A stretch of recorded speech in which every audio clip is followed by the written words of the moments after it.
Year 1350. Europe burns with war, famine, and faith. Kings rule by divine right, and peasants live by silent obedience. Men are told what to believe, who to serve, and when to die. But imagine this. In a crumbling city of mud and gold, a boy is born who refuses to kneel. He has the will of a conqueror, the tongue of a prophet, and the arrogance of a man who believes he was chosen. What if Andrew Tate was born in the 14th century? This isn't about a man, it's about ambition. The kind of ambition that breaks ceilings, laws, and sometimes civilizations. We don't ask what he'd say, we ask what he'd become. So tonight, we test the question. What happens when the world's loudest individualist is born into a century that worships obedience? The 14th century is ruled by hierarchy. God above king, king above man. The church decides truth. The crown decides purpose. And the idea of self-made doesn't exist. You're born into your class, and you die in it. Men don't build empires, they inherit them. And confidence? That's just another word for blasphemy. But then, from the smoke and chaos, a man rises who doesn't ask for permission. He takes it. He grows up in the slums, half knight, half outlaw. By 16, he's fighting soldiers for money. By 20, he's selling his own code of survival, not through scripture, but through sheer conviction. He tells peasants they're slaves because they choose to be. He tells nobles they're weak because they've forgotten hunger. And people listen, because in a world built on silence, a man who speaks with certainty becomes dangerous. He's not noble, he's not holy, he's something far more threatening. Free.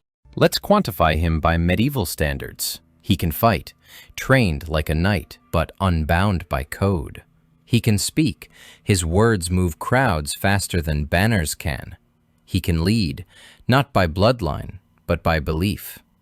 He builds a following, mercenaries, traitors, thieves, monks, not through fear, but through philosophy. A brotherhood bound by self-interest and loyalty to the strongest among them. In the 14th century, he doesn't make videos, he preaches sermons. He doesn't build wealth online, he builds it on the backs of kings. He's not a social influencer, he's a medieval movement. The church condemns him, the nobles banish him, but the people follow anyway. His words spread faster than plague. Serve no man, he says, bow to no king. Within months, he's leading a militia, a city of men who refuse to kneel. They call themselves the Brotherhood of the Blade. His army grows, not from conquest, from conversion. Every man who joins feels reborn. The church calls it heresy. History would call it the birth of individualism.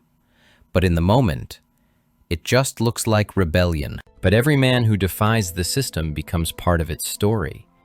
Without technology, his message can't spread fast enough. Without law, his wealth can't protect him. Without control, his followers turn on one another. His words, meant to free men, start to enslave them to their own egos. The brotherhood fractures, the kings return, and in the end, they hang him not for violence, but for pride. He becomes exactly what he swore he'd never be. Another man, broken by the system he tried to destroy. Centuries later, monks whisper of a silver prophet, a man who preached power to peasants and defied kings. They burned his writings, but they couldn't erase his idea that every man is his own master. In a world of obedience, he taught rebellion. In a world of chains, he built mirrors.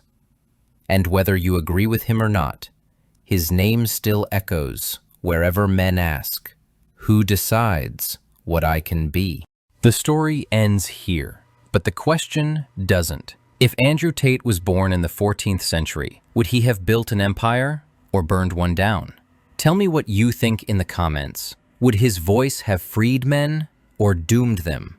Hit subscribe, turn on notifications, and don't miss the next Midnight Hypothetical, because the next question might keep you up tonight.